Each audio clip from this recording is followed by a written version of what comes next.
আসসালামু আলাইকুম everyone, welcome back to my channel Bhabna's kitchen and vlogs. আজকে আমরা তৈরি করব মোমো সস। মোমো সস তৈরির জন্য আমরা এখানে নিয়েছি কিছু পরিমাণ দেশি টমেটোগুলো এভাবে হালকা পরিমাণ কেটে নিব। সবগুলো টমেটো একইভাবে কেটে নেওয়ার পর এগুলাকে একটি পাত্রে নিয়ে নিব। এবার এতে নিয়ে নিব 5টি শুকনা মরিচ এবং এগুলো একসাথে সিদ্ধ করে নিব। টমেটো এবং শুকনা মরিচ একসাথে সিদ্ধ করা হয়ে গেলে টমেটোগুলোর খোসা ছাড়িয়ে একটি ব্লেন্ডার জার নিয়ে নিব এবং ভালো মতো ব্লেন্ড করে নিব। এবার একটি কড়াইয়ে সামান্য পরিমাণ তেল নিয়ে তাতে হাফ চা চামচের মতো রসুন কুচি ভেজে নিব। রসুনগুলো বাদামি কালার হওয়া অবধি ভেজে নিব। রসুন কুচিগুলো ভাজা হয়ে গেলে এতে তৈরি করে রাখা টমেটো পিউরিটি দিয়ে দিব। এবার সব কিছু একত্রে অনেক ভালোভাবে মিশিয়ে নিব এবং কিছুক্ষণ ভেজে নিব।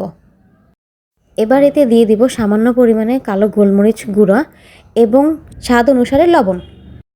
সব কিছু একত্রে মিশিয়ে নেওয়া হয়ে গেলে এবার এতে দিয়ে দিব সামান্য পরিমাণ চিনি, যাতে টমেটোর অ্যাসিডিক রিয়াকশনটা কমে যায়।